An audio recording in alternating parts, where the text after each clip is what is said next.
کسی کے دماغ میں یہ فطور تھا، اس کو دور کرنے کے لیے میں نے تمہید رکھی ہے. اب آگے میں اپنے موضوع پر گفتگو کرتا ہوں. ہو سکتا ہے اطمینان ہو گیا ہوں. میں جو بات عرض کر رہا تھا، حضور پاک صلی اللہ تعالی علیہ وسلم کی محبت کا تذکرہ آج کے زمانے میں بھی اگر آپ دیکھیں، پوری دنیا میں سب سے زیادہ جو قوم کرتی ہے اسی کو بریلوی کہتے ہیں. اگرچہ بریلی شہر کے رہنے والے نہیں ہیں، لیکن منسوب اس شہر سے ہو جاتے ہیں. کیوں؟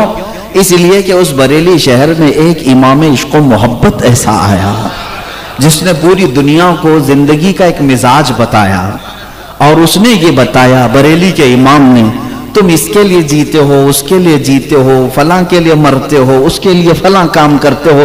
یہ سب نہیں ہے مومنوں.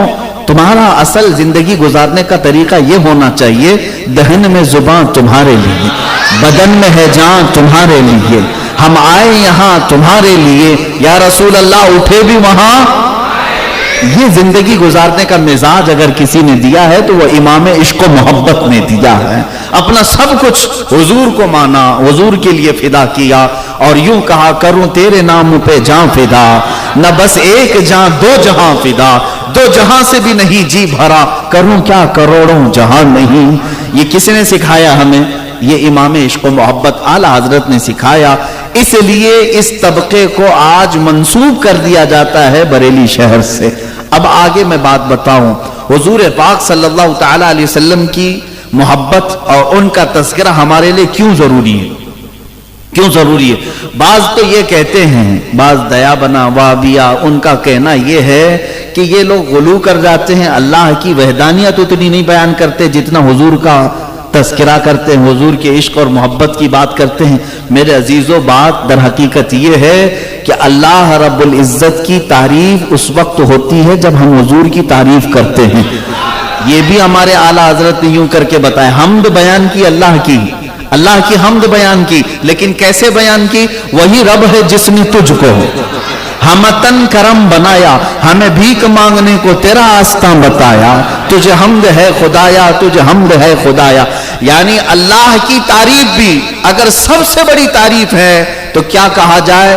اس کی مخلوقات میں کروڑوں مخلوق ہیں، اگر کوئی تعریف کرنا چاہے اللہ کی تو یوں بھی کہہ سکتا ہے، یہ انسان ہے، کتنا بہترین اللہ نے اس کو بنایا ہے، یہ درخت ہیں، یہ پھل ہیں، یہ پودے ہیں، یہ پھول ہیں، یہ کیڑے مکوڑے ہیں، یہ جانور ہیں، یہ بہائم ہیں، پرندے ہیں، ان کو اللہ نے کیسی کیسی شکلیں دی.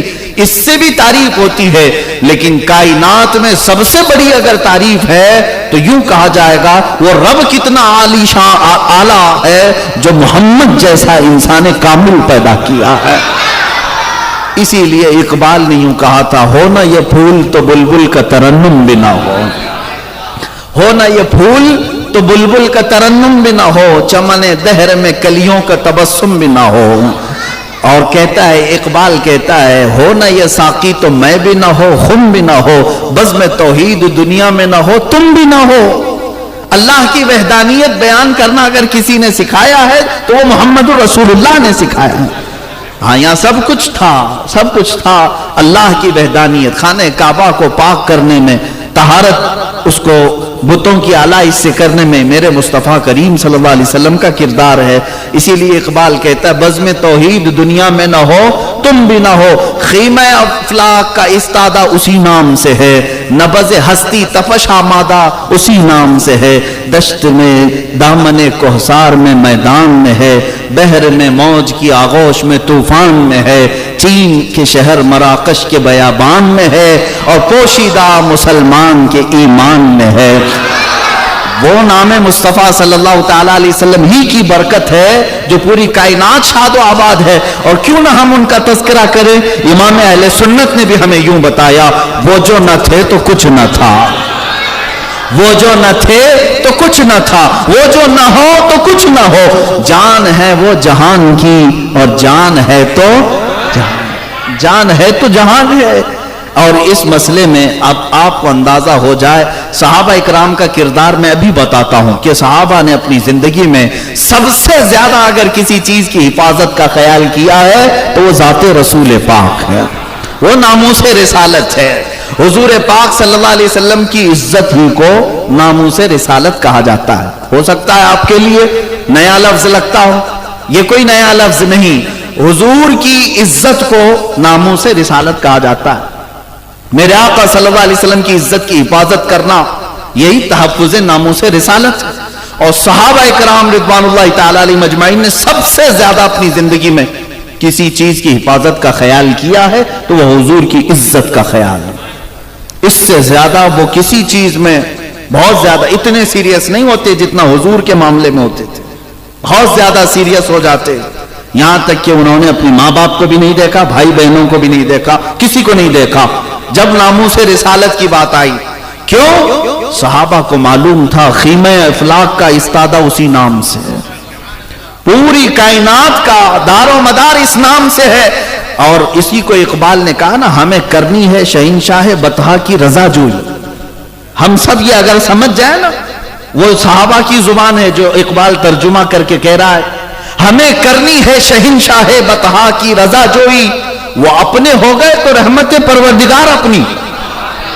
اگر حضور ہماری طرف مسکرا کر کے دیکھ لیں تو پھر رب ذوالجلال کی ساری عنایتیں ہمارے ساتھ ہیں۔ اسی لیے اقبال نے یہ کہا تھا کہ ہمیں کرنی ہے شہنشاہ بطحا کی رضا جوئی، وہ اپنے ہو گئے تو رحمت پروردگار اپنی۔ صحابہ اکرام نے اس مسئلے کو سمجھ لیا تھا کہ اپنا خیال کرنا اہم نہیں ہے، یہاں پر اپنی اولاد، اپنی بیوی بچے اور اپنے گھر بار کا خیال کرنا اہم نہیں ہے۔ اگر ہم نے حضور پاک صلی اللہ علیہ وسلم کی عزت کا خیال کر لیا تو پھر ہماری تمام چیزیں تو اللہ خود ہی انتظام فرمائے گا۔ اس کا وعدہ ہے ان تنصروا اللہ ینصرکم، اگر تم اللہ کے دین کی مدد میں لگے ہو۔ اس سے مراد کیا ہے؟ رسول پاک صلی اللہ علیہ وسلم کی عزت ہی ہے، پورا دین یہی ہے جس کو اقبال یوں کہتا ہے، بمصطفیٰ برساں خیش کے دی ہما اوست، اپنے آپ کو حضور کے قدموں تک پہنچا دو، یہی دین ہے۔ دین کس کا نام ہے؟ حضور پاک صلی اللہ علیہ وسلم کے قدموں تک اپنے آپ کو پہنچا دو۔ اگر بؤن لسیدی تمام بولہبیست، اور اقبال نے یہ بھی کہا اگر تم وہاں تک نہیں پہنچ سکے تو پھر پوری زندگی ابو لہب کی طرح ہے، تمہاری زندگی ابو لہب کی طرح ہے کہ قریب بھی رہا لیکن ایمان نہیں لا سکا۔ میرے عزیزو مسلمانوں، اس بات کو سمجھ لینا، جو لوگ دنیا میں ہیلے بہانے کرتے ہیں، ابھی ہمارے ساتھ حالات بڑے خراب ہیں، ہم کہاں ابھی ناموس رسالت کی بات کریں ہیں، تو پھر یاد رکھنا کہ تمہاری عزتیں بھی خطرے میں ہے، تمہارا ایمان بھی خطرے میں ہے۔ تمہاری عزتیں تو جائیں گی ہی جائیں گی، لیکن ایمان بھی جانے کا ڈر ہے، اندیشہ ہے۔ اسی لیے میں وہ قول یاد کرتا ہوں تو یعنی رونگٹے کھڑے ہو جاتے ہیں۔ علامہ جلال الدین رومی رحمۃ اللہ علیہ فرماتے ہیں، اگر کوئی بندہ ایسا ہے جو دن میں 1,00,000 مرتبہ درود پڑھتا ہو، پہلی بات تو اتنا کوئی ہوگا نہیں، اور اگر پڑھتا ہو کوئی تو کمال کا بندہ ہوگا جو حضور پاک صلی اللہ علیہ وسلم پر دن میں 1,00,000 مرتبہ درود پڑھتا ہو۔ کتنے بڑے کمال کا بندہ ہوگا، کتنی بزرگی کو پہنچا ہوگا۔ لیکن فرماتے ہیں 1,00,000 مرتبہ دن میں درود پڑھنے والا ہے، لیکن اگر زندگی میں کبھی حضور کی کوئی توہین کیا اور یہ خاموش رہتا ہے تو یہ لاکھوں درود اس کے منہ پر مارے جائیں گے، لاکھوں درود اس کے منہ پر مارے جائیں گے، کسی کام کے نہیں۔ محبت رسول کا مطلب صرف تسبیح گھمانا نہیں ہے، صرف حضور پاک صلی اللہ تعالی علیہ وسلم کے لیے بیٹھ کر کے سیف جگہ پر نعرے لگانا ہی نہیں ہے، یہ شہادت گہ الفت میں ہے قدم رکھنا۔ لوگ آسان سمجھتے ہیں مسلمان ہونا، میرے عزیزو یہ دین ہمارے تک جو آیا ہے وہ پھولوں کی سیج پر سج کر نہیں آیا۔ یہ دین حضور پاک کی عزت کو بچانے کے لیے جن لوگوں نے اپنی جانیں داؤ پر لگائی، وہ مکہ کی گلیاں آج تک گواہ ہیں جہاں بلال حبشی کو کھینچا جاتا تھا، جہاں خباب اور خبیب جیسے صحابہ کو سولی پر چڑھایا گیا تھا، سیدہ سمیہ کو شرمگاہ پر نیزہ مار کر کے شہید کیا گیا تھا، صرف نام مصطفیٰ کی وجہ سے۔ وہ کیا کام کرتے تھے؟ صرف حضور پاک کی محبت، ان لوگوں نے جانیں دے دی۔ آپ سب کو اگر تفصیل میں لے جاؤں تو بڑی لمبی ایک گفتگو ہو جائے گی۔ تحفظ ناموس رسالت کے لیے صحابہ کا کردار کیا تھا؟ میرے عزیزو پورا صحابہ کا کردار اگر دیکھیں، ان کی ساری جنگیں، ساری جہاد، سارے غزوات نام مصطفیٰ کی حفاظت کے لیے ہی تو تھے۔ جس نے اگر حضور پاک صلی اللہ علیہ وسلم کی طرف انگلی بھی اٹھائی تو اس کا کیا حشر کیا انہوں نے۔ اب آپ کو میں بتاؤں آج ہم سب کو کتنا سیریس ہونا چاہیے۔ میں آپ سب کو یہ چیز وصیت اور نصیحت کے طور پر دے جاتا ہوں۔ ہمارے بچے بھی ہیں، جوان بھی ہیں، بوڑھے بھی ہیں۔ امن کا پیغام یقیناً اسلام دیتا ہے، اور ہم جو ہے امن، اخوت، بھائی چارگی کا پیغام دیتے دیتے بوڑھے بھی ہو جاتے ہیں۔ ہماری اکثر تقریریں بھی ہوتی ہیں، لیکن ایک بات یاد رکھنا، تم ہر چیز کو کمپرومائز کر لینا۔ معاف کرنا ہو تو معاف کر دینا۔ کبھی تمہارے ساتھ زیادتی ہوئی ہے، کسی نے ذاتی طور پر تمہیں دھچکا لگایا، معاف کر سکتے ہو کر دو۔ کسی نے تمہارا مال ہڑپ لیا، کسی نے تمہارے بیوی بچے ماں باپ کسی کے ساتھ کچھ کیا ہے، درگزر کر سکتے ہو تو کر لو۔ ہاں کمپرومائز کیا جا سکتا ہے، لیکن یاد رکھنا ایک بات میں کبھی کمپرومائز نہیں ہو سکتا، وہ ہے حضور کی عزت کا معاملہ۔ رسول پاک صلی اللہ علیہ وسلم کی عزت کے معاملے میں کچھ لوگ آج یوں بھی کہہ دیتے ہیں حضور تو بہتوں کو معاف کرتے تھے، تم کیوں نہیں معاف کرتے؟ ظالموں، یہ حضور کا حق تھا، وہ جسے چاہے معاف کریں۔ یہ امت کو حق نہیں دیا گیا ہے، امت کو یہ اختیار نہیں دیا گیا ہے کہ تم حضور کی طرف سے خود بھی معاف کرتے پھرو۔ نہیں، ہمارے لیے یہ ہے کہ ہم جو ہے ایک ہی چیز اپنے بزرگوں سے سیکھیں ہیں۔ ہماری تقریریں ہیں، آج کل ہماری امیج بڑی خراب کر کے پیش کی گئی ہے۔ میں اپنے بارے میں کہتا ہوں، الحمدللہ ہزاروں چاہنے والے محبت کے ساتھ ہمارا استقبال کرتے ہیں، اللہ انہیں جزا عطا کرے، لیکن میں جانتا ہوں کچھ وہ حاسدین اور کچھ مشرکین اور کچھ عناد میں ڈوبے ہوئے لوگ یہاں تک کی باتیں کرتے ہیں، ارے اس کو بلائیں گے فلاں ہو جائے گا اور حکومت پکڑ لے گی، سی بی آئی ریڈ مارے گی، فلاں فلاں فلاں چیزیں، اس طرح کی باتیں پھیلا کر کے رکھے ہوئے ہیں۔ میں آپ کو بتاتا ہوں، اصلاحی تقاریر بھی ہماری بہت ساری ہیں، سن لیں۔ بہت دنوں تک ہم نے ہر چیز کے بارے میں گفتگو کی ہے برائیوں کے خاتمے کے لیے، لیکن ایک چیز ہم نے بزرگوں سے سیکھی بھی ہے اور سنی بھی ہے، نہایت نرم رہنا، مسکراتے رہنا، نہایت نرم رہنا، یہی اخلاق مصطفیٰ ہے۔ نرم لہجے میں گفتگو کرو، نرمی سے بات کرو، لوگوں کے ساتھ محبت سے پیش آؤ۔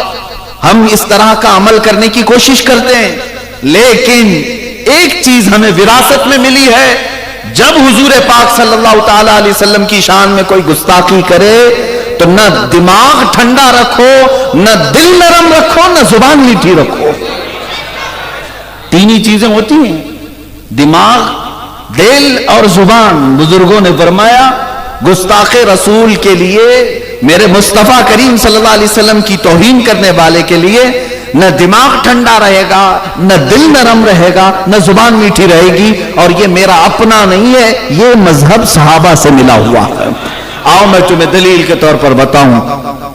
حضور پاک صلی اللہ تعالی علیہ وسلم کی بارگاہ میں ایک قاصد آیا، عروہ بن مسعود ثقفی، اس کو دشمنوں نے بھیجا تھا، جاؤ محمد عربی صلی اللہ علیہ وسلم نے کتنا ساز و سامان جمع کیا، جاؤ ہتھیار کتنے ہیں دیکھ کر کیا۔ وہ آیا، صحابہ حضور کے ساتھ کھڑے تھے، اور عروہ بن مسعود نے جو معاملہ وہاں دیکھا اس میں سے کیا تھا، اس نے یہی دیکھا کہ حضور جب وضو کرتے ہیں تو سارے صحابہ اپنے دامن پھیلا دیتے ہیں، کوئی ہاتھ آگے کیا ہوا ہے، یہاں تک کہ حضور پاک کلی بھی کرتے ہیں تو وہ اپنے ہاتھوں میں لے کر اپنے چہرے پر من لیتے ہیں۔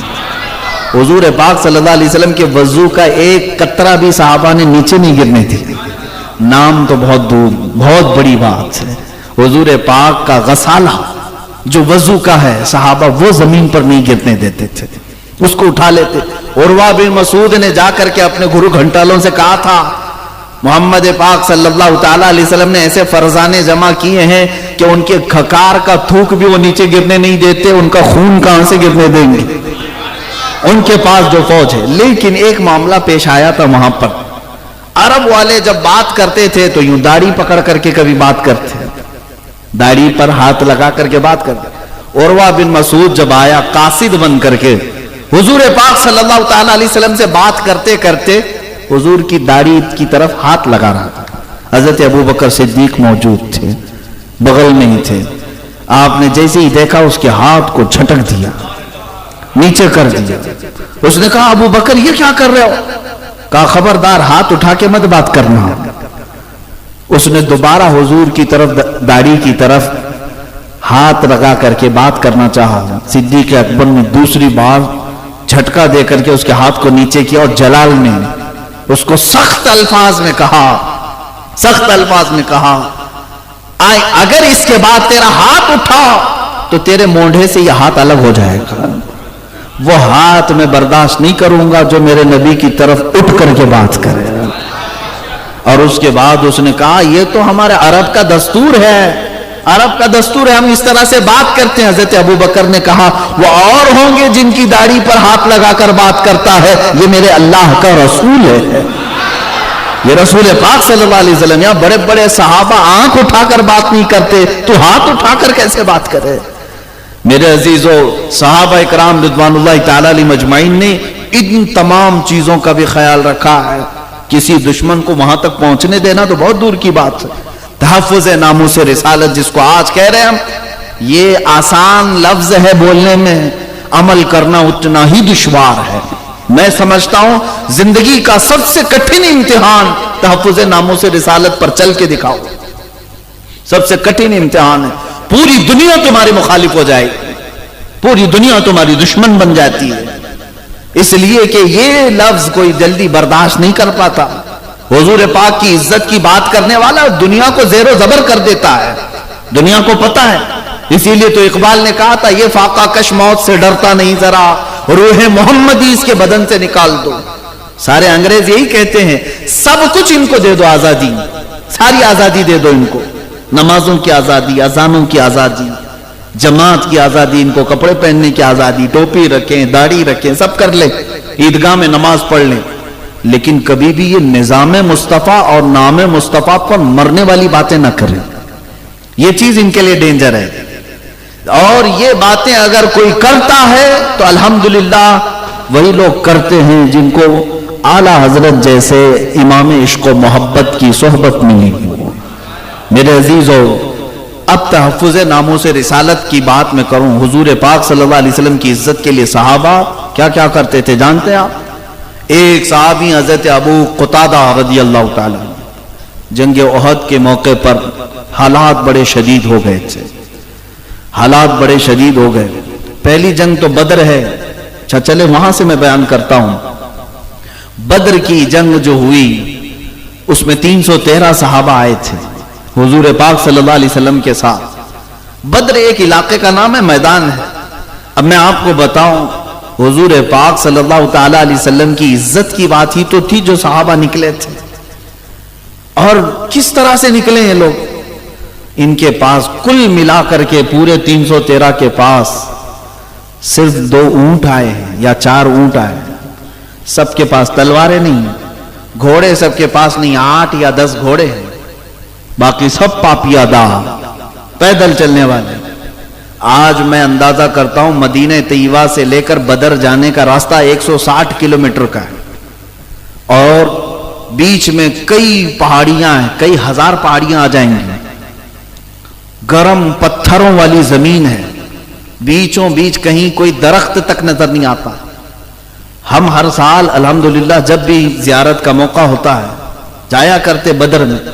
ایسی بس میں بیٹھ کر کے تھکان ہونے لگتی ہے, اور وہ رسول پاک کے فرزان ہیں, پیدل اتنا لمبا سفر کر کے گئے تھے. کئی صحابہ ایسے جن کے پیروں میں چپل بھی نہیں تھی. یہ وہ صحابہ ہیں جنہوں نے پہاڑوں کو کراس کر دیا اور بدر تک پہنچے. پہنچنے کے بعد بھی میرے آقا نے فرمایا تم میں سے اگر کوئی چاہتا ہے واپس پلٹ کر جانا مدینے تو جا سکتا ہے. جانتے ہیں اس میں سے حضرت مقداد ایک صحابی ہیں, وہ کیا کہتے ہیں, یا رسول اللہ ہم بنی اسرائیل میں سے نہیں ہیں جنہوں نے موسیٰ علیہ السلام سے کہا تھا آپ جائیے اور آپ کا رب جائیے لڑائی کیجئے. یا رسول اللہ ہم امت محمدیہ میں ہیں, ہم اپنے خون کا آخری قطرہ بھی پیش کریں گے, واپس پیچھے مڑ کر نہیں دیکھیں گے. حضور پاک صلی اللہ علیہ وسلم کے لیے آئے جن کے ہاتھوں میں تلواریں. حضرت عکاشہ ایک صحابی ہیں, کہتے ہیں کچھ لوگوں کے پاس تو تلواریں تھی اور کچھ کے پاس ایسی تھی جسے سبزی بھی نہیں کٹتی تھی، لیکن حوصلے بڑے جوان تھے، حوصلے بڑے پرعزم۔ ہاں یا رسول اللہ صلی اللہ علیہ وسلم، خالی ہاتھ آ گیا ہوں، میرے پاس اتنے پیسے بھی نہیں تھے کہ میں کوئی ہتھیار خریدتا، اور یہاں مکہ کے کفار و مشرکین دندناتے ہوئے آئے ہیں۔ حضور پاک نے فرمایا جاؤ کوئی لکڑی ہی لے لو۔ وہ کہتے ہیں کھجور کی ٹہنی کی ایک سوکھی ہوئی لکڑی مجھے ملی، میرے آقا صلی اللہ علیہ وسلم نے اس پر ہاتھ پھیر کر مجھے دیا، میں اسی سے لڑتا رہا اور کئیوں کو اسی سے مارا۔ صحابہ کا یہ حوصلہ تو دیکھیں، انہیں توکل اور یقین ایسا تھا کہ ہم جس کام کے لیے نکلے ہیں اس میں صرف نکلنا ہمارا کام ہے، باقی پورا کرنا یہ اللہ کا ہے، کیونکہ وہ نام مصطفیٰ پر نکلے ہوئے ہیں۔ یہی ہے ناموس رسالت پر نکلنے والے کا توکل ہونا چاہیے، یقین ہو۔ جگہ جگہ اسباب کی کمی، جگہ جگہ دشمنوں کی بہتات، لیکن اللہ ہر گھڑی اس کے ساتھ ہوتا ہے، رب ذوالجلال ان کے ساتھ ہے۔ اسی میدان بدر کا وہ دردناک منظر جب بیان کیا جاتا ہے میرے عزیزو، ایمان تازہ ہوتا ہے۔ دو چھوٹے بچے حضور کی بارگاہ میں آئے، کہا یا رسول اللہ ہمیں بھی لڑنے کی اجازت دی جائے۔ میرے آقا نے فرمایا نہیں، بچوں پر جہاد نہیں، تم اپنے گھر رہو۔ وہ سب دونوں بچے ضد کرنے لگے، 12-13 سال کے تھے یا 15 سال سے کم کی عمر کے تھے۔ اتنی کم عمر میں یہاں تو پب جی میں زندگی گزار رہے ہیں 20-22 سال کے لوگ، پوری راتیں ان کی برباد ہوتی موبائل انٹرنیٹ پر۔ وہ 12-13 سال کے بچے ناموس رسالت کی بات کر رہے تھے، آئے حضور کی بارگاہ میں۔ جب میرے آقا نے منع کیا تو رونے لگے، زور زور سے رونے لگے، اور میرے آقا صلی اللہ علیہ وسلم کی ایک عادت کریمہ کہ کسی کا رونا حضور کو برداشت نہیں ہوتا تھا۔ آپ نے فرمایا جاؤ صفوں میں کھڑے ہو جاؤ۔ وہ صفوں میں کھڑے ہو گئے، کندھے سے کندھا نہیں مل رہا تھا، پتھر اٹھا لائے اس پر کھڑے ہو گئے، اور صحابہ سے ملایا، شانے سے شانہ مل گیا، جانے کا بہانہ مل گیا۔ حضور پاک صلی اللہ علیہ وسلم نے فرمایا ٹھیک ہے، ان کے جذبے کو دیکھ کر اجازت دی جائے۔ اب میں آپ کو بتاؤں، 313 صحابہ ایک طرف، پورے صحابہ میدان بدر میں معاذ اور معوذ رضی اللہ عنہ، افرا نام کے جو مدینہ طیبہ کے رہنے والے، ان کے یہ دونوں بیٹے تھے، کسان کے بیٹے تھے، آئے۔ حضرت عبد الرحمن بن عوف کہتے ہیں میں میدان بدر میں دوپہر کا وقت تھا، یہ دونوں بچوں کا میرے سے سامنا ہو گیا۔ وہ دونوں پوچھنے لگے چچا جان ابو جہل کس کا نام ہے؟ وہ جانتے تک نہیں تھے۔ حضرت عبد الرحمن بن عوف کہتے ہیں تم کیا کرو گے اس کا؟ وہ دونوں کہنے لگے اس لیے کہ ہم نے سنا ہے ہمارے نبی کو گالیاں دیتا ہے۔ یہ ہے ناموس رسالت پر فکر کرنا، برداشت نہیں ہوتا۔ چچا جان بتائیں۔ حضرت عبد الرحمن ان کے جذبے کو دیکھ کر مسکرائے، کہا وہ سردار قریش ہے، وہ پہلوان ہے مکہ کا، اس کے ارد گرد کئی لوگ ہوتے ہیں۔ تو یہ بات ان بچوں کو سمجھا رہے تھے۔ اتفاق کی بات ایسے کہ ابو جہل سامنے سے گزر رہا تھا۔ حضرت عبد الرحمن بن عوف کہتے ہیں لگے ہاتھوں میں نے بچوں کو کہہ دیا وہ جو جا رہا ہے نا وہی سردار قریش، معاذ اور معوذ۔ حضرت عبد الرحمن کہتے ہیں میری بات ابھی کمپلیٹ بھی نہیں ہوئی تھی، چیل کی طرح یہ جھپٹ گئے اس پر، اور جس غرور اور گھمنڈ میں وہ چلتا تھا ابو جہل، اسے کبھی یہ ایکسپیکٹیشن بھی نہیں تھا کہ کوئی بچہ قریب آتا ہے۔ اور وہ گھوڑے پر سوار تھا، ان دونوں بچوں میں سے ایک نے اس کے ٹانگوں پر مارا گھوڑے کی، وہ نیچے زمین پر آیا، دوسرا سینے پر بیٹھ گیا، اور دونوں نے مل کر کے اس کی گردن الگ کر دی۔ تاریخ میں یہ موجود ہے۔ 313 صحابہ بدر میں تھے، اسی لیے کسی نے کیا خوب کہا، اوروں نے اگر کافروں کو مارا ہے تو ان بچوں نے پورے کفر کو مارا ہے۔ عزیزان گرامی، یہ دو بچے تھے جنہوں نے حضور پاک کے گستاخ کو فنا فی النار کیا تھا، اسے واصل جہنم کیا تھا۔ یہ بچے کہاں پیدا ہوئے؟ کس گھر میں؟ یہ اس گھر میں پیدا ہوئے جہاں باپ کو محراب عبادت میں دیکھا کرتے، تو ماں سے قرآن کی لوریاں سن کر کے سویا کرتے تھے۔ ان کی تربیت میں ماں باپ کا عمل دخل رہا ہے، جنہوں نے ہر گھڑی ہر لمحہ اپنے بچوں کو یہ کہا تھا اے بچوں ہماری زندگی کچھ بھی نہیں، اگر حضور کی زندگی سلامت ہے تو سب سلامت ہے۔ ان بچوں کو مدینے کی عورتیں یہ سکھاتی تھی رات بھر کہ رسول پاک کی عزت اور ان کا نام سلامت ہے تو سمجھ لو ہم سب سلامت ہیں. اور وہیں سے یہ بچے پلے تھے. لیکن میرے عزیزو ایسا نہیں ہے کہ ان بچوں کے ساتھ کچھ نہیں ہوا. ان میں سے ایک بچے معاذ، ان کے کندھے پر ایک کافر نے تلوار ماری، ہاتھ الگ ہو گیا لیکن بغل کی چمڑی سے لٹک رہا تھا. اس بچے نے اپنے دوسرے ہاتھ میں تلوار اٹھائی، پھر میدان میں آیا. ہماری انگلی بھی کٹے نہ تو ہم بھاگ جائیں، ناخن اکھڑ جائے تو ہم بیٹھ جائیں پٹی کرنے کے لیے. ہاتھ الگ ہوا ہے مونڈے سے اور چمڑی سے صرف لٹک رہا ہے. اور وہ کرکٹ کا گراؤنڈ نہیں ہے، فٹ بال کا گراؤنڈ نہیں ہے، میدان جنگ ہے. ہر گھڑی تلواروں کی آواز، نیزوں کی بوچھار کی آواز. یہ جذبہ آتا کہاں سے ہے؟ یہ جذبہ اسی وقت آتا ہے جب حضور پاک کی محبت میں کوئی فنا ہوتا ہے. میرے عزیزو، اس بچے نے دوسرے ہاتھ میں تلوار لی اور میدان میں کودتا رہا. صحابہ کہتے ہیں ہم نے وہ منظر بھی دیکھا کہ اس بچے نے بار بار یہ ہاتھ لٹک کر کے سامنے آ رہا تھا تو اپنے پیر میں ہاتھ کو دبا کر کھینچ کے نکال دیا، کھینچ کے نکالا اور پھینک دیا. اور کیا کہا جانتے ہیں؟ مجھے اس ہاتھ کی ضرورت نہیں جو اللہ کی رضا میں خلل پیدا کر رہا ہوں. میرے مصطفیٰ کے لیے لڑنے آیا ہوں، خلل پیدا کر رہا. یہ دونوں بچے اس میدان بدر میں شہید ہوئے، ان کو شہید کیا گیا. آج بھی ان کا نام وہاں پر بدر کے میدان میں جلی حرفوں سے لکھا ہوا ہے. لاکھوں سلام ان کی تربت پر جن پر ہم سب کی زندگیاں ان کے ناخن تک بھی نہیں پہنچ سکتی. یہ ہے تحفظ ناموس رسالت. کیا ان کے سامنے جوانی نہیں تھی؟ کیا ان کی کوئی زندگی نہیں تھی؟ وہ کسی کے بیٹے نہیں تھے؟ کیا ان کے باپ نے واویلا کیا، ان کی ماں نے ماتم کیا، میرے دونوں لال چلے گئے؟ نہیں میرے عزیزو، سب لٹ جانے کے بعد بھی وہ صحابہ کہتے فزت برب الکعبہ، کامیاب ہو گئے رب کعبہ کی قسم. یہ بدر کا معاملہ تھا. آؤ احد کے میدان میں جو صحابہ کا کردار ہے میں بتاؤں. ایک سے ایک کردار تحفظ ناموس رسالت کے لیے. صرف اگر کوئی جنگ احد کی پوری تاریخ پڑھ لے میں سمجھتا ہوں وہ بزدل نہیں ہو سکتا. اور بزدل آدمی کو یہ باتیں سننا بھی نہیں چاہیے اور ایسے بیانات میں بیٹھنا بھی نہیں چاہیے. ہاں، جس کے اندر ایمان کا ذرہ بھی باقی ہے وہ میرے مصطفیٰ کے لیے اپنی جان حاضر رکھے. بدر کے میدان کے بعد احد کا جو میدان ہے یہ تاریخی ہے اور بہت سخت آزمائش ہے صحابہ کے لیے. اب تو تعداد 1000 کے برابر تھی، 1000 کے برابر تعداد تھی مسلمانوں کی اور ان کی بہت زیادہ تھی. لیکن ہوا کیا یہاں پہ؟ معاملہ پلٹ گیا تھا. جو مسلمانوں کو اللہ نے فتح عطا کی تھی وہ حضور پاک صلی اللہ تعالی علیہ وسلم کی ایک بات جس کا صحابہ نے انتظار نہیں کیا، جس کی پاداش میں جیتی ہوئی جنگ شکست میں بدل گئی. میں آپ کو بتاتا ہوں کہ حضور پاک صلی اللہ تعالی علیہ وسلم کی ہر بات کا کتنا لحاظ کرنا ضروری ہے امت کو. میدان احد کیسا ہے اس کا لوکیشن میں آپ کو بتاؤں.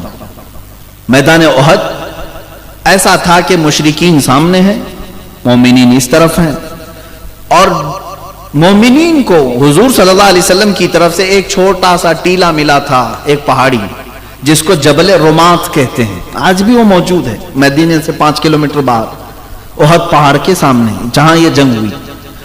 لوکیشن کے اعتبار سے حضور پاک صلی اللہ علیہ وسلم نے سب سے بہتر لوکیشن منتخب کیا تھا کیونکہ پہاڑ کی اونچائی پر 50 تیر انداز صحابہ کو کھڑا کیا. تیر انداز صحابہ کو حضور نے کھڑا کیا اور کہا تھا کہ جب تک میں نہ کہوں نیچے نہیں اترنا. یہ لفظ پر آپ توجہ دیں. حضور نے کیا فرمایا؟ جب تک میں نہ کہوں یہاں سے نیچے نہیں آنا. صحابہ تیر لے کر کھڑے رہے. اب یہ سب سے بہترین پوائنٹ تھا مومنین کے لیے، صحابہ کے لیے. جب بھی کوئی مشرکین حملہ کرنے کے لیے آگے آتے یہ اوپر سے تیر برسانے لگ جاتے. اوپر جو بھی ہوتا ہے وہ فائدے میں ہے. تو مشرکین شکست کھا کر کے بھاگ رہے تھے اور صحابہ اکرام نے دیکھا دوپہر سے پہلے ہی مشرکین اپنا ساز و سامان چھوڑ کر بھاگ گئے، کافی دور بھاگ گئے. تو یہاں جو مومنین تھے وہ سب مال غنیمت جمع کرنے لگے. جو مال بچا ہوا تھا وہ جمع کر رہے تھے. تو اوپر جو صحابہ کھڑے تھے تیر انداز صحابہ، ان میں سے اکثر صحابہ نے کیا کہا، جنگ ختم ہو گئی، چلو ہم بھی اترتے ہیں، مال غنیمت جمع کرتے ہیں. لیکن چند صحابہ نے کہا نہیں، انتظار کرو حضور کا حکم آنے تک. دیکھیں یہ صحابہ میں آپس میں اجتہادی اختلاف تھا. تو جن لوگوں نے اترنے کا کہا انہوں نے یہ کہا نہیں، حضور نے جنگ ختم ہونے تک کی بات کہی تھی، اب جنگ ختم ہو گئی، دیکھو مشرکین بھاگ گئے، اب کچھ رہا نہیں، ہم اتر جاتے ہیں. 50 میں سے 40 صحابہ اتر گئے، مال غنیمت جمع کرنے لگے. مشرکین کی طرف سے بہادر جنگجو خالد بن ولید آئے ہوئے تھے. اس وقت وہ ایمان لائے ہوئے نہیں تھے، لیکن جنگ کی بہادری میں ان کی مثال نہیں تھی. انہوں نے دیکھا مین پوائنٹ یہی تھا، جبل رمات یہ جب خالی ہو گیا تو خالد بن ولید نے 200 گھڑ سواروں کو لے کر کے پیچھے سے راؤنڈ مارتے ہوئے آیا اور واپس پیچھے کی جانب سے یہ جو 10 اوپر کھڑے تھے ان کو پہلے مار دیا، شہید کیا. اور اس کے بعد اچانک جو صحابہ مال غنیمت جمع کر رہے تھے ان پر انہوں نے حملہ کر دیا. اب جو مشرکین بھاگے ہوئے تھے وہ بھی پلٹ آئے، ادھر سے وہ پلٹ آئے، پیچھے سے خالد بن ولید کی فوج، بیچ میں مسلمان پس گئے، جس میں 70 صحابہ کی جانیں گئی. 70 صحابہ کی جانیں گئی. یہ احد کا معرکہ جو ہے بڑا تفصیلی ہے، میں شارٹ بیان کر رہا ہوں. 70 صحابہ کی جانیں گئی. یہی وہ جنگ ہے جس میں امیر حمزہ کا کلیجہ چبایا گیا تھا.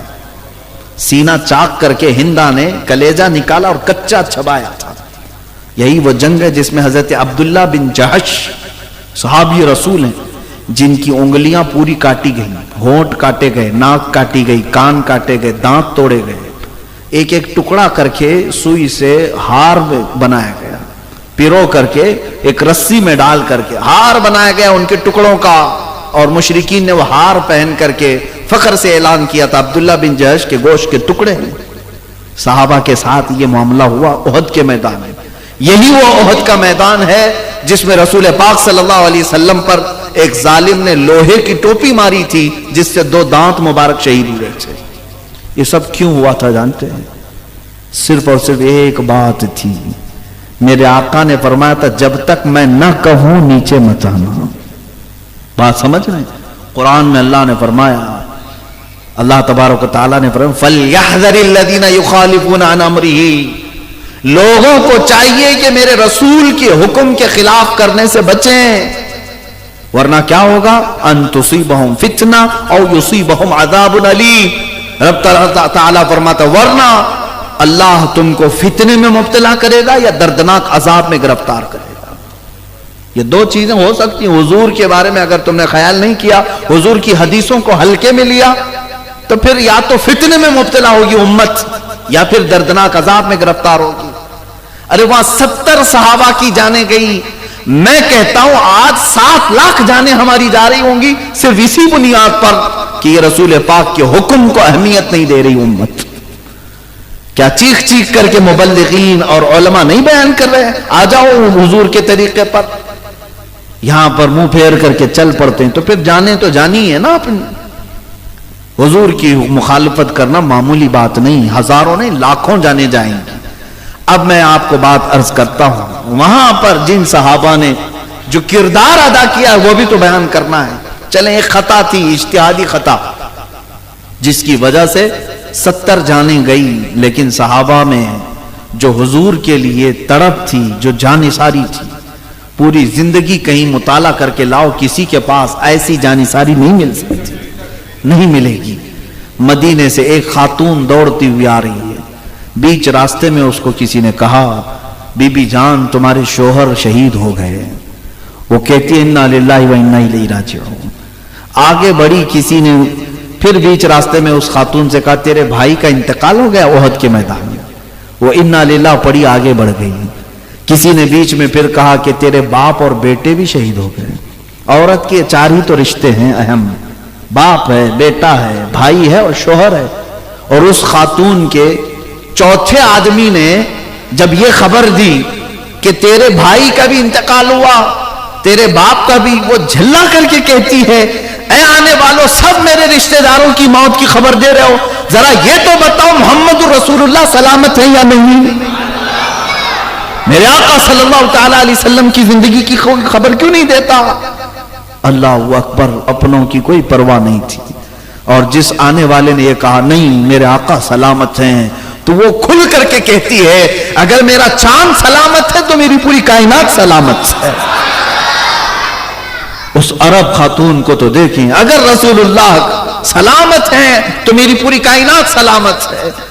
وہ صحابہ کا ہی تو عقیدہ تھا جس کو بریلی کے امام نے ترجمہ کر کے یہ ہمیں بتایا تھا. ان کا عقیدہ تھا بیٹا گیا ہے تو نام مصطفیٰ پہ گیا ہے، بھائی گیا ہے، باپ گیا ہے، لیکن پھر ہم ان کو یہ یقین تھا کون دیتا ہے دینے کو منہ چاہیے، دینے والا ہے سچا. ہاں، ان کے پاس نبی پاک صلی اللہ تعالی علیہ وسلم کی ذات تھی، تو جتنا کچھ جائے میرے مصطفیٰ کریم کی بارگاہ تو وہ ہے جہاں اگر حضرت علی سو جائیں تو سورج کو پلٹایا جا سکتا ہے. تو سورج پلٹ کے آ سکتا ہے تو رشتے کیوں نہیں مل سکتے؟ صحابہ کا عقیدہ تھا، اس لیے سب ان کے نام پر فدا کرتے تھے. ایک اور خاتون کی بات میں کروں، ایک اور خاتون مدینے کی، میدان احد میں آئی دوڑتی ہوئی. جوان بیٹے کا انتقال ہو گیا تھا، جوان بیٹے شہید ہو گئے. یہ تحفظ ناموس رسالت اسی کو کہتے ہیں، سب کچھ لٹا دینا اور پھر کہنا کہ حق تو یہ ہے کہ حق ادا نہ ہوا. وہ خاتون آئی اور حضور کی بارگاہ میں آئی، کہا یا رسول اللہ صلی اللہ علیہ وسلم مجھے خبر ملی ہے کہ میرا بیٹا شہید ہو گیا. آقا کیا مجھے اجازت ہے میرے بیٹے کی لاش دیکھ لوں؟ یہ نہیں کہ ہٹو بھاگو چھوڑو میرا بیٹا کہاں ہے، نہیں، حضور کی بارگاہ میں آ کر پوچھتی ہے یا رسول اللہ اجازت ہے تو میں اپنے لال کو دیکھ لوں؟ میرے آقا نے فرمایا ہاں، وہ لاشوں میں تیرا بیٹا ہوگا، دیکھ لے. وہ خاتون آئی، جیسی ہی اپنے بیٹے کو دیکھتی، جوان کڑیل جوان بیٹا تھا، شادی نہیں ہوئی تھی. وہ خاتون ماں ہوتی ہے، جبہ ہٹا دیا، اس کی پیٹھ پر ہاتھ پھیرنے لگی. اس کے بعد پھر لاش کو پلٹا دیا، پھر سینے پر ہاتھ پھیرتی ہے، ہاتھ میں خون لگا تو فوراً سجدے میں گر گئی. دعا کرتے ہوئے اللہ کی بارگاہ میں شکر بجا لاتی ہے کہ مولا تو نے میری قبول کر لی. جو قریب کھڑے تھے انہوں نے پوچھا کہ بی بی یہ کیا کرتی ہو؟ بڑی بھی یہ کیا ہے؟ سنو میرے عزیزو، تحفظ ناموس رسالت کہتے کسے؟ وہ خاتون مدینہ کہتی ہیں جب میرے آقا صلی اللہ تعالی علیہ وسلم کے لیے سارا مدینہ نکل کر جا رہا تھا حضور کے ساتھ، میں نے اپنے جوان لال سے کہا تھا کہ بیٹا جا، آج تیرا وقت آ چکا، میں نے آج کے لیے تجھے پالا تھا، حضور کی عزت کی بات ہے، جا.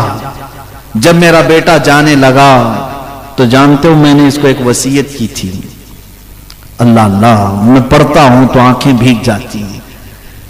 وہ خاتون مدینہ ہے، کہتی ہے میں نے اپنے بیٹے سے یہ وصیت کی تھی کہ بیٹا میدان میں جمے رہنا، اگر کبھی دشمن بھاری پڑ گئے، غالب آنے لگ گئے حضور کے اوپر یا حضور کے ساتھیوں پر، خبردار پیٹ پھیر کر بھاگنا نہیں، اور اگر تو بھاگتے ہوئے مارا گیا تو میں اپنا دودھ بھی معاف نہیں کروں گی.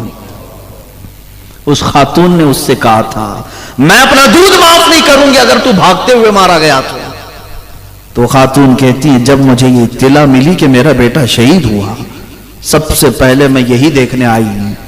میں میدان میں آئی اور اپنے بیٹے کا جبہ ہٹا کر میں نے پیٹھ پر ہاتھ پھیر کر دیکھا کہ کہیں بھاگتے ہوئے پیچھے سے تو نہیں مارا گیا.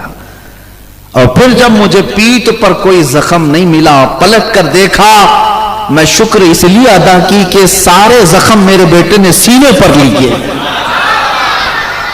وہ سامنے سے لڑ کر کے، سامنے سے زخم کھا کر کے مرا ہے. اس بات پر میں مولا کا شکر بجا لائی کہ مولا تو نے میری قبول کر لی.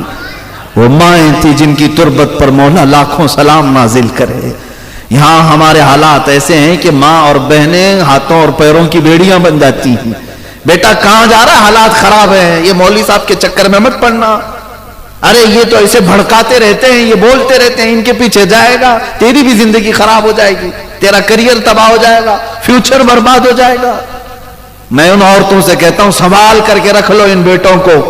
ایک دن آئے گا جب تمہاری عزت نوچنے کے لیے کتے آئیں گے، اس وقت بھی یہ تمہارے بیٹے کچھ نہیں کر سکیں گے، اس لیے کہ جن ماؤں نے اپنے بیٹوں کو نام رسول کے لیے کھڑا ہونا نہیں سکھایا، وہ بیٹا کبھی تمہاری عزت کے لیے بھی نہیں کھڑا ہو سکتا، کبھی نہیں کھڑا ہو سکتا۔ ایک بات یاد رکھیے، ہماری بزرگوں کی روایتیں یہ رہی ہیں کہ ہم نے اپنے بچوں کی جو تربیت کی ہے وہ اسی طرح سے، میں سو جاؤں یا مصطفیٰ کہتے کہتے، کھلے آنکھ میری صلی اعلیٰ کہتے کہتے، اور اگر آج تربیت بدل گئی ہے تو مجھے اس کی کوئی پرواہ نہیں، لیکن آ جاؤ واپس پھر اسی ماحول پر، بچوں کو سلانا تو بھی نام مصطفیٰ پر سلانا، اٹھانا اور جگانا تو نام مصطفیٰ پر جگانا۔ اقبال نے کیا خوب کہا، آبروئے ماں زنام مصطفیٰ است، ہم سب کی عزت و آبرو حضور کے نام سے جڑی ہوئی ہے۔ کس کے نام سے؟ حضور کے نام سے جڑی ہوئی ہے۔ اگر تمہاری عزت سلامت آج عزت ہے تمہاری تو حضور کے نام کی وجہ سے۔ میں آپ سب سے میں گفتگو کرتا ہوں، میری تقریر کا کہاں ہے کوئی عطا پتہ ہی نہیں، تقریر کرنے کا میرے پاس ڈھنگ بھی نہیں، انداز بھی نہیں، مقرر نہیں، جذبات آپ کے سامنے رکھنے کا عادی ہوں۔ مجھے یہ بتاؤ یہ ممبر مجھے کیوں دیا آپ نے؟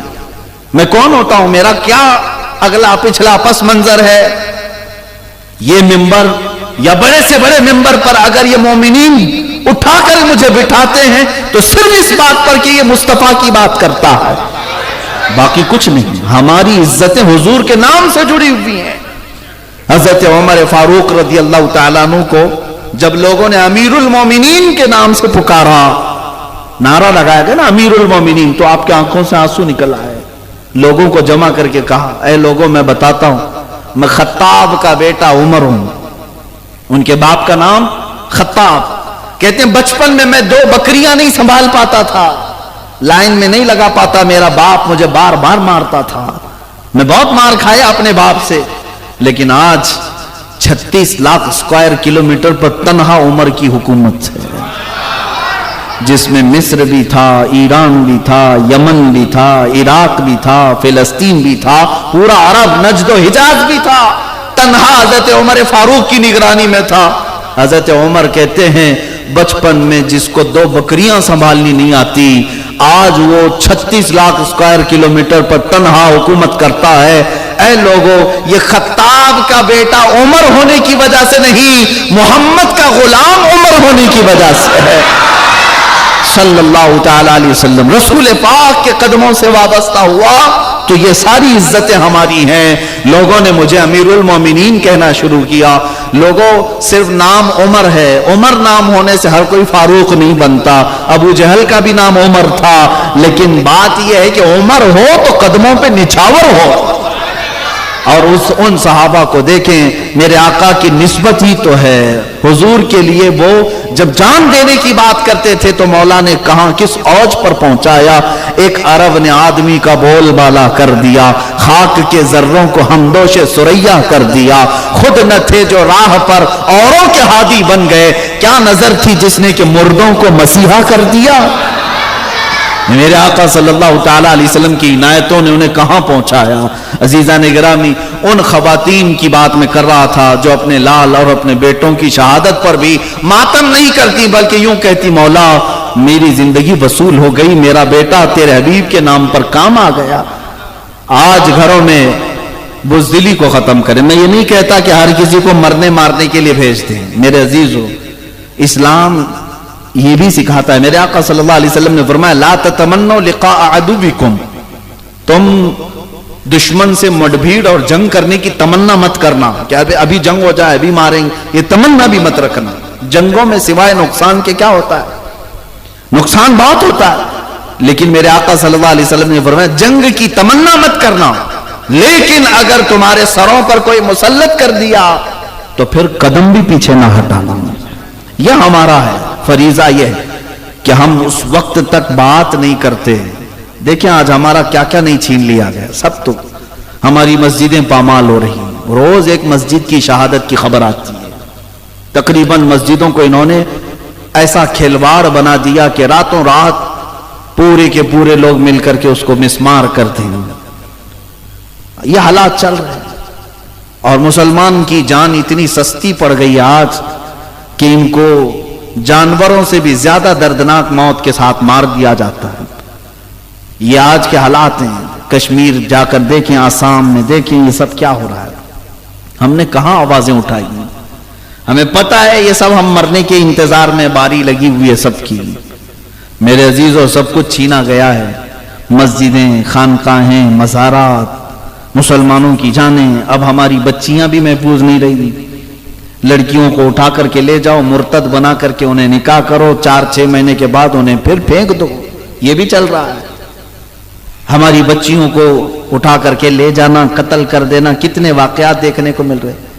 پھر کسی غریب مزدور کو کہیں پکڑ کر کے موب لنچنگ کرنا، یہ سب حالات ہم دیکھ رہے ہیں۔ ہمیں پتا ہے ہم کس قسم پرسی کے عالم میں گزر رہے ہیں، لیکن ان سب کا جو اصل سبب ہے وہ ایک ہی ہے۔ ان کے جو ہم غلام تھے، خلق کے پیشوا رہے۔ ان کے جو ہم غلام تھے، خلق کے پیشوا رہے، ان سے پھرے، جہاں پھرا پھر آئی کمی وقار میں۔ یہ جو سبب ہے نا، حضور سے پھرنے کی وجہ ہے۔ حضور سے جب جب منہ پھیرو گے یہ حالات ہوں گے۔ کتوں کو ہمارے اوپر مسلط کر دیا جائے گا، وہ نوچتے ہوئے بھونکتے ہوئے تمہارے سب کے چھتڑے اڑائیں گے۔ یہ آج حالات اسی وجہ سے۔ اور ظالموں کو سروں پر اس لیے بھی مسلط کیا جاتا ہے کہ تم سیدھے راستے پر آ جاؤ۔ جب بکریاں بہک جاتی ہیں تو کتے انہیں بھونک بھونک کر کے راستے پر لاتے ہیں۔ آج تمہارے اوپر بھی اسی طرح کے حالات آئے۔ اب ہونا یہ چاہیے کہ ہوش کے ناخن لیں اور اصل زندگی کا مقصد سمجھ لیں۔ مسلمانوں کی زندگی کا مقصد اور سبب یہی ہے جو تاج شریعہ بدر طریقہ رحمت اللہ تعالی علیہ نے اپنے کلام میں فرمایا، زندگی یہ نہیں کسی کے لیے، زندگی ہے نبی کی، نبی کے لیے۔ نہ سمجھ مرتے ہیں زندگی کے لیے، ارے جینا مرنا ہے سب کچھ نبی کے لیے۔ یہ سمجھ جاؤ، حضور پاک صلی اللہ تعالی علیہ وسلم کے لیے تمہیں امانت کے طور پر یہ سب چیزیں دی گئی، اس دن پھر تم عزت کو بھی پالو گے۔ ہاں، اب حالات جو صحابہ کے ہوئے ہیں وہ وقتی طور پر ہوئے۔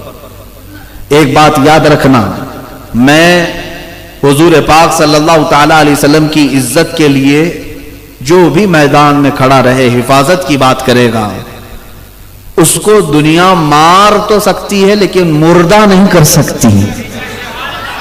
توجہ ہے؟ ہاں، ایک بات یاد رکھیں، تحفظ ناموس رسالت کے مشن پر کوئی آ گیا، دنیا ساری طاقت جھونک کر کے اسے مار تو سکتی ہے، مردہ کبھی نہیں کر سکتی۔ اس لیے کہ ہم نے دیکھا یزید نے مارا تھا لیکن حسین کو مردہ کبھی نہیں کر سکا۔ مردہ ہونا اور ہے، مار دینا اور ہے۔ ہمارے ہاں تو عقیدہ یہ ہے، اسلام زندہ ہوتا ہے ہر کربلا کے بعد۔ جس دن ہماری گردنیں کٹی جائیں گی، مر تو جائیں گے لیکن ان کو مردہ نہیں کہا جائے گا، مردہ نہیں ہے۔ اللہ ان کی حیات کی بشارت قرآن میں دے رہا ہے۔ عزیزان گرامی وقار، صحابہ کے کردار میں 2 مثالیں اور رکھ دیتا ہوں۔ حضرت خواتین کی بھی کردار ہے۔ سیدہ بی بی سمیہ رضی اللہ تعالیٰ عنہ، یہ گھر گھر جاتی تھی پیغام مصطفیٰ لے کر کے۔ یہ مکہ کی گلیوں میں، جب ابھی زندگی بڑی کٹھن تھی، کھل کر کے نماز نہیں پڑھ سکتے تھے، اس وقت کی بات ہے، حضرت سیدہ سمیہ مشرکین کے گھروں میں جاتی اور حضور کی محبت انہیں پلا کر کے آتی تھی۔ یہ بات کبھی ان کو برداشت نہیں ہوتی۔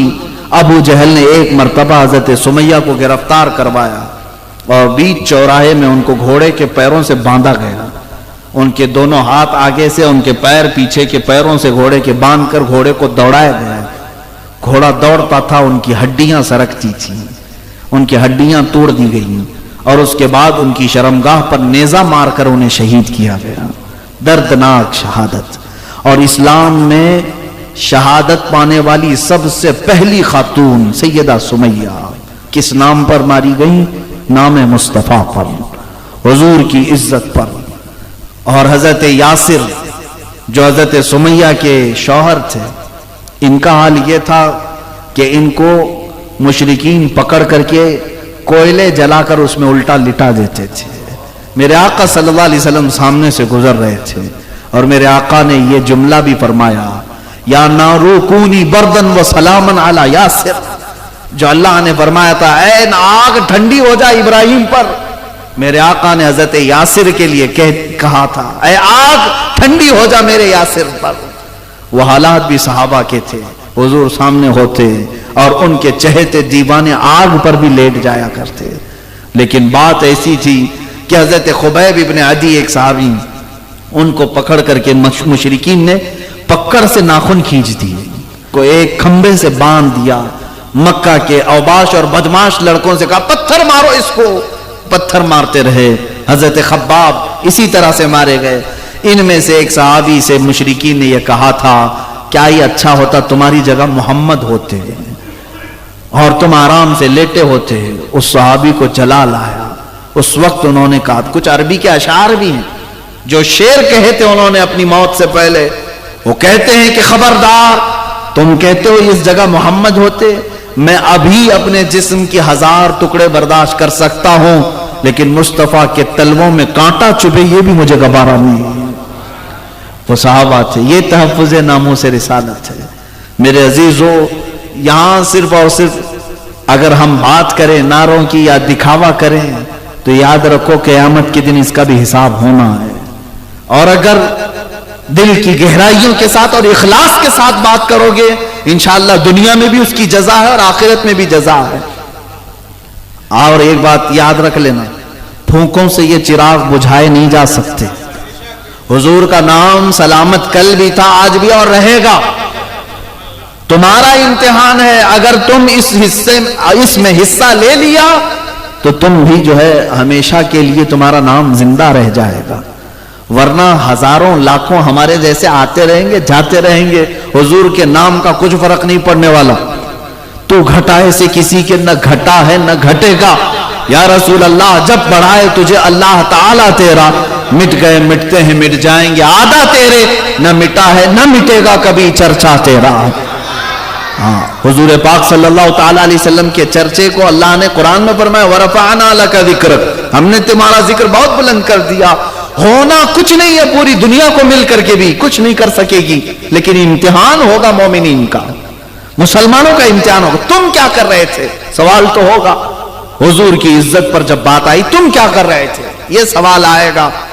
اور اگر تم نے کچھ کیا تھا تو تمہیں اجر سے نوازا جائے گا, اور نہیں کیے تھے تو تمہیں بھی اس طرح بزدلوں میں اٹھایا جائے گا. میرے عزیزو, حضرت امام مالک نے تو یہ بات کہی کہ امت اگر حضور کی گالیاں سن کر خاموش رہتی ہے تو اسے زمین میں دھس جانا چاہیے, زمین میں دھس جانا چاہیے. اب سنیں حضور پاک صلی اللہ تعالی علیہ وسلم کے نام پر جن لوگوں نے اپنی جانیں دیں, اور کردار ان صحابہ کا ایسا ہے کہ ایک بڑی لمبی طویل گفتگو ہے. آپ کو پتا ہے مدینہ طیبہ میں ایک شادی ہوئی, آج دوپہر میں شادی ہوئی, دولہا اپنی دلہن کو لے کر رات میں اپنے گھر آیا ہے. سہاگ رات ہے, پہلی رات ہے, شب زفاف. اسی رات کو کسی منادی نے اعلان کر دیا کہ مشرکین نے مدینے پر حملہ کیا ہے, حضور کی عزت کی بات ہے, چلو اے جوانوں میدان میں آ جاؤ. یہی احد کے لیے پکارا جا رہا تھا رات کے وقت. صحابہ سب گھروں سے باہر نکل رہے تھے اور فجر کی نماز سے پہلے پہلے میدان احد میں سب کو جمع ہونا تھا. اور یہ جوان جس کی آج شادی ہوئی بستر چھوڑ کر کے اٹھ بیٹھا, اپنی شریک حیات سے کہا الوداع, مجھے اجازت دو میں جاتا ہوں, میں جاتا ہوں, حضور پاک کی عزت کی بات آئی, اب مجھے جانا ہوگا. سہاگ رات, شب زفاف, آج کی شادی کی رات. خاتون سے کہا اگر تم چاہو تو مجھ سے طلاق لے لو, عدت کے بعد کسی اور سے نکاح کر لینا, یا چاہو تو انتظار کرو. خاتون نے کیا کہا, نہ میرے شریک حیات آپ جائیں, میں خوشی خوشی بھیجتی ہوں. آپ کسی اور کام کے لیے نہیں جا رہے, نام مصطفیٰ پر جا رہے ہیں, عزت رسول کے لیے جا رہے ہیں, آپ جائیں. پہلی رات کی دلہن یہ کہتی ہے, اور طلاق کی بات کر رہے ہیں آپ. خبردار, آپ طلاق کی بات نہ کرنا, دنیا کی زندگی میں تو آپ نے مجھے شریک بنا ہی لیا, آخرت میں کیوں الگ کرتے. اے میرے سرتاج, اے میرے شریک حیات, جائیں. اگر آپ صحیح سلامت واپس آ گئے تو میں غازی کی بیوی کہلاؤں گا, اور اگر نہیں آ سکے تو کوئی میرے لیے فکر کی بات نہیں, فخر سے شہید کی بیوہ تو کہلاؤں گی, میرے پاس وہ بھی فخر ہوگا. یہ جوان اسی حالت میں دوڑتا ہوا میدان احد میں آ گیا، فجر کی نماز سے پہلے صفوں میں کھڑا ہو گیا. اور جب جنگ شروع ہوئی تو ایسی گھمسان کی جنگ تھی، دوپہر سے پہلے پہلے جو حالات وہاں پیدا ہوئے میدان میں، کئیوں کی شہادت ہوئی، اس میں اس جوان صحابی حضرت حنظلہ کی بھی شہادت ہو گئی، شہید ہو گئے. پہلی رات کا دولہ میدان میں شہید ہوا ہے. لیکن میرے عزیز و شام کے وقت جب لاشیں اٹھائی جا رہی تھی، صحابہ کہتے ہیں ہم نے حنظلہ کو شہید ہوتے ہوئے تو دیکھا لیکن لاش نہیں مل رہی تھی، کہیں نہیں مل رہی تھی. حضور پاک سے شکایت کی کہ یا رسول اللہ صلی اللہ علیہ وسلم، حنظلہ کی لاش کہیں نظر نہیں آتی. حضور پاک نے آسمان کی طرف دیکھا اور پھر فرمایا جاؤ فلاں جگہ پر اس کی لاش ہے. صحابہ گئے، اٹھا کر کے لائے، دیکھا تو پوری لاش بالکل غسل دی ہوئی ہے، پانی ٹپک رہا ہے چہرے سے اور بالوں سے.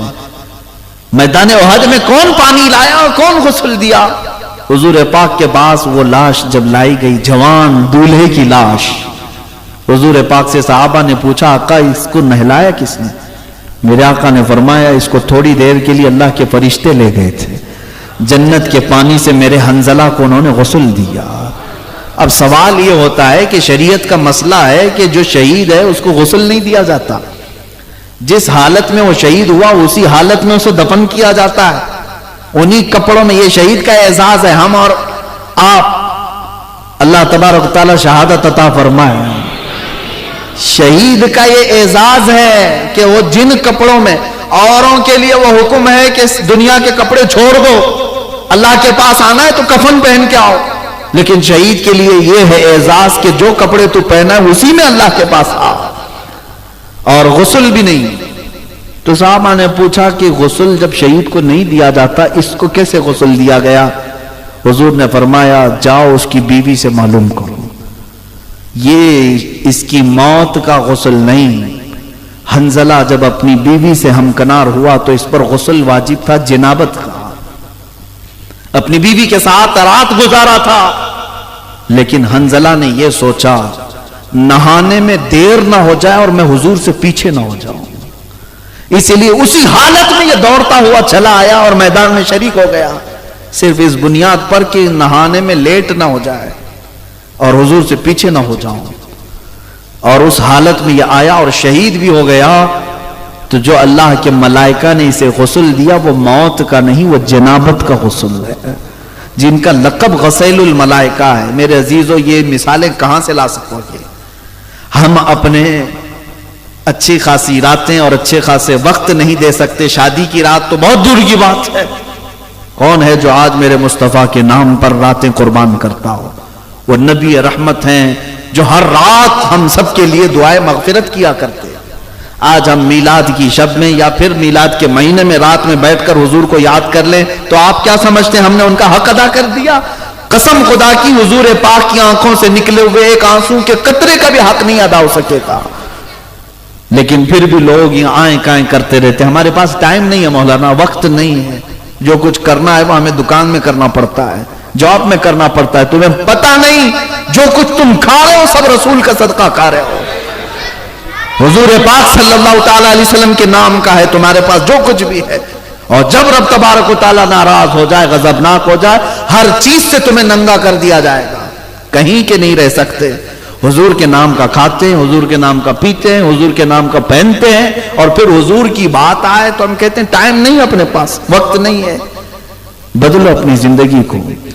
صحابہ اکرام رضوان اللہ تعالی علیہ مجمعین کے جو کردار ہے، اللہ ان میں سے ایک جھلک بلکہ ایک قطرہ بھی ہمیں عطا فرمائے، ہماری زندگی کی معراج ہو جائے. وہ صحابہ کو دیکھیں، ایک ظالم حضور پاک صلی اللہ تعالی علیہ وسلم کے چہرے پر لوہے کی ٹوپی جو جنگوں میں پہنی جاتی تھی وہ آپ کے چہرے پر مار دیا، اور جیسے ہی وہ آئی حضور پاک کے رخسار مبارک سے لوہے کی جو کڑیاں تھی وہ اندر گھس گئیں، اور جس کی وجہ سے حضور کے 2 دانت مبارک شہید ہوئے. وہ لوہے کی ٹوپی تو نکال لی گئی لیکن جو کڑی تھی، جو تانت تھا، وہ حضور کے رخسار پاک پر اندر چبھا ہوا تھا. کوئی صحابی جو بھی تھے گھبرائے اتنے تھے کہ سارے لوگوں کے جسم میں کپ کپ بھی تاری تھی. حضور کو کوئی تکلیف ہو جائے یہ صحابہ کو برداشت نہیں تھا، یہ کڑی کیسے نکالی جائے۔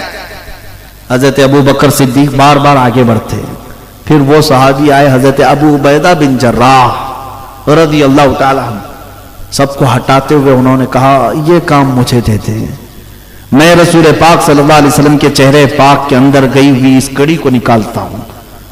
انہوں نے ہاتھ سے پکڑ کر کے نہیں گئے اور اپنے دانتوں سے پکڑ کر کے کھینچا، تو حضور پاک صلی اللہ علیہ وسلم کا ایک اور دانت مبارک شہید ہوا، ساتھ ہی حضرت ابو عبیدہ کے بھی دانت شہید ہوئے، ان کے بھی دانت ٹوٹ گئے، اتنی مضبوطی سے وہ کڑی گئی تھی۔ میرے عزیزو، حضرت ابو عبیدہ کے متعلق روایات میں لکھا جاتا ہے کہ پھر ان کے بعد انہوں نے کہا اگر میرے دانت نہ ٹوٹتے تو مجھے زندگی بھر افسوس ہوتا، دانت نہ ٹوٹتے تو زندگی بھر افسوس ہوتا کہ حضور کے دانت مبارک چلے گئے اور میرے دانت سلامت کیسے رہے۔ یہ وہ صحابہ کا کردار تھا۔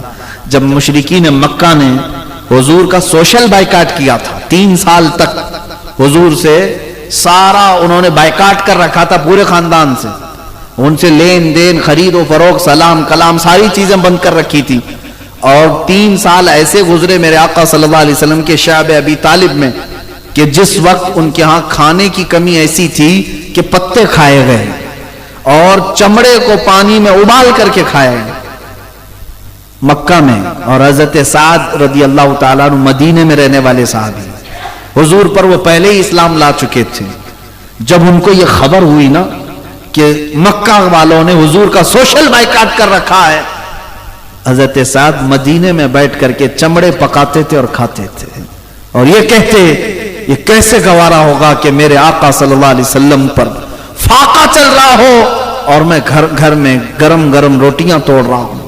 وہ صحابہ تھے، سب کچھ انہوں نے فدا کیا، اور پھر اخیر میں کیا کہا جانتے ہیں؟ جان دی ہوئی اسی کی تھی، حق تو یہ ہے کہ حق ادا نہ ہوا۔ حضرت ابو قتادہ کے بارے میں کہتے کہتے رک گیا تھا۔ حضور پر جب تیر برسائے جا رہے تھے تو یہ ڈھال بن کر کھڑے تھے، ان کے جسم پر وہ ڈھال بننے کی وجہ سے کتنے تیر آئے معلوم؟ 80 تیر لگے تھے، لیکن وہ ہٹنے کو تیار نہیں تھے، حضور پاک کے سامنے سے ہٹنے کو تیار نہیں تھے کہ کوئی تیر حضور کی طرف نہ آ جائے۔ جسم پر 80 تیر گئے، یہاں تک کہ ایک تیر آیا حضرت ابو قتادہ کی سیدھے آنکھ میں چلا گیا، اور ان کی آنکھ کا ڈھیلا باہر آ گیا، آنکھ کی پتلی باہر آ گئی، لٹک گئی۔ اس کے باوجود بھی صحابہ کہنے لگے اب یہ موقع ہمیں دے دو۔ حضرت ابو قتادہ کہتے نہیں، جسم پورا ختم ہو جائے تب تک میں یہاں سے نہیں ہٹوں گا۔ تحفظ ناموس رسالت کسی عام مسئلے کو کہتے ہیں، کسی ایسی ہلکی چیز کو کہتے ہیں؟ صحابہ سے سیکھو، سب کچھ نچھاور کیا۔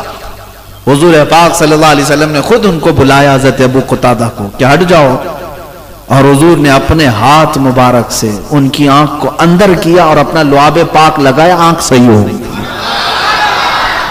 آنکھ صحیح ہو گئی۔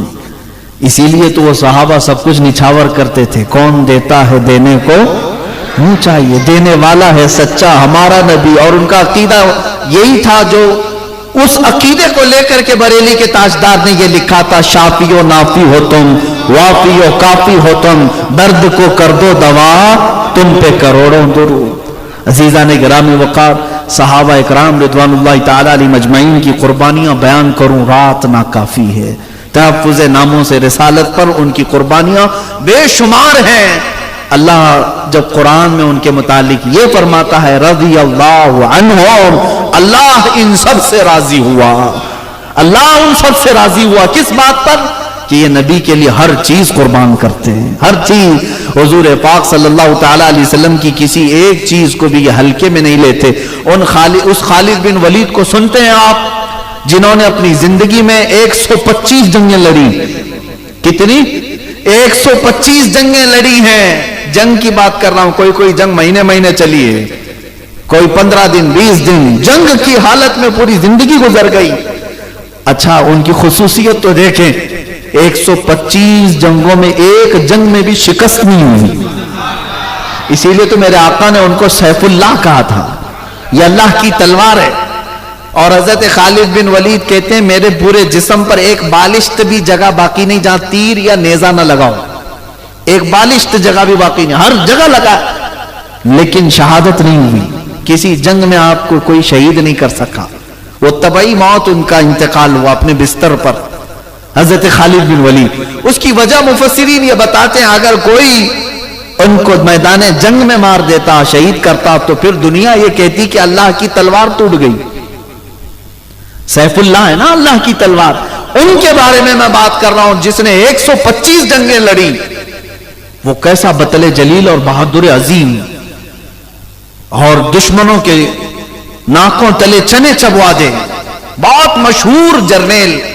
ایک جنگ میں حالت ایسی آ گئی کہ کفار سر پہ سوار تھے, کسی نے تلوار ماری تو آپ کا امامہ کھل کر نیچے گر گیا, امامہ گر گیا.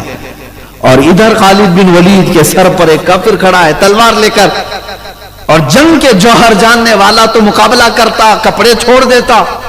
ارے میاں کبھی ہاتھ کٹ رہا ہے, کبھی جبہ پھٹ رہا ہے, یہ تھوڑی نہ دیکھا جاتا ہے جنگ کے میدان. خالد بن ولید نے مشرکین کو اٹھائے ہوئے تلواروں کی طرف نہیں دیکھا, وہ امامہ اٹھانے کے لیے بھاگے, دوڑے اور جا کر کے اٹھایا. ارے یہاں اس وقت تک تو گردن پہ تلواریں چل جاتی, ٹکڑے کر دیتے, کئی لوگ سوار تھے سر پر. پھر بھی آپ وہ امامہ اٹھانے کے لیے گئے, اٹھا کر کے لے آئے, اور جس کے ہاتھ میں تلوار تھی وہ رک گیا اور کہا خالد بن ولید ہے تو؟ میں نے تیرے بہادری کے بڑے قصے سنے, لیکن آج ایسا کام تجھ کو کرتے ہوئے دیکھا جو ایک عام سپاہی بھی نہیں کرتا.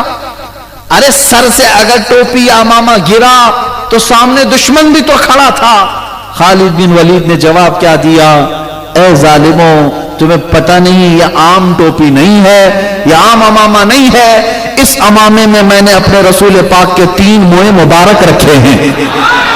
میرا یقین یہ ہے کہ جس جنگ میں بھی فتح ہوتی ہے وہ خالد بن ولید کی وجہ سے نہیں, رسول اللہ کے موئے مبارک کی وجہ سے.